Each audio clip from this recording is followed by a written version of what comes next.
नमस्कार, स्वागत है खास कार्यक्रम बयानवीर में, जहां आपको दिखाएंगे वो नेताओं के बयान जिनसे सियासी गलियारों में मचता है तहलका, आता है भूचाल। सबसे पहले बयानवीर में बात करेंगे रक्षा मंत्री राजनाथ सिंह की, जिन्होंने आतंकवाद को लेकर कहा, ऑपरेशन सिंदूर के माध्यम से आज भारत ने पूरी दुनिया के सामने स्पष्ट कर दिया है कि आतंकवाद के खिलाफ हम किसी भी हद तक जा सकते हैं। सुनिए और क्या कुछ कहा।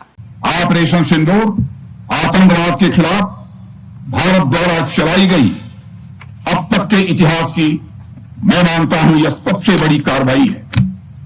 35-40 वर्षों से भारत सरहद पार से चलाई जा रही आतंकवाद का सामना कर रहा है। आज भारत ने पूरी दुनिया को यह साफ कर दिया है, यह स्पष्ट कर दिया है कि आतंकवाद के खिलाफ हम किसी भी हद तक जा सकते हैं।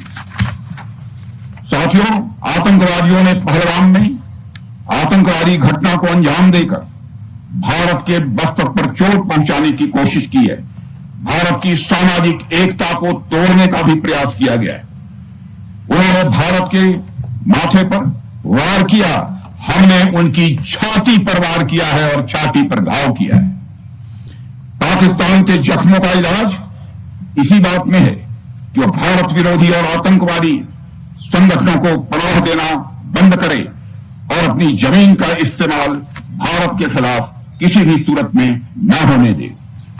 साथियों, आपको याद होगा कि लगभग 21 साल पहले स्वर्गीय अटल बिहारी वाजपेयी जी के सामने इसी पाकिस्तान ने इस्लामाबाद में डिक्लेरेशन किया था कि अब उनकी धरती से आतंकवाद एक्सपोर्ट नहीं किया जाएगा। मगर पाकिस्तान ने भारत को धोखा दिया है, पाकिस्तान ने भारत को छला है और आज भी वह धोखा दे रहा है। इसका खामियाजा अब उसको भारी कीमत करके भुगतना पड़ा है और यह कीमत यदि आतंकवादी वारदातें चलती रही तो लगातार यह बढ़ने ही वाली है।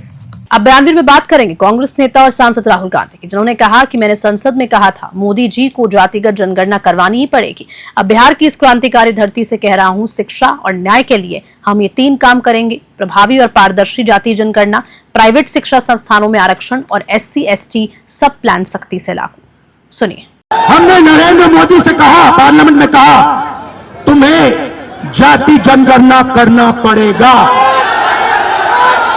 हमने उससे कहा कि तुम्हें संविधान को यहां माथे पर लगाना पड़ेगा।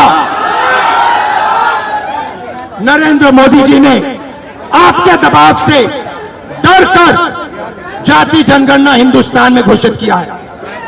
आपके दबाव से डरकर उन्होंने कॉन्स्टिट्यूशन अपने माथे पर लगाया है और 3 मांगे हैं। पहली मांग जाति जनगणना, दूसरी मांग प्राइवेट इंस्टीट्यूशंस में, प्राइवेट स्कूल और कॉलेजेस में रिजर्वेशन, अति पिछड़ा का, OBC का, दलित का, आदिवासी का।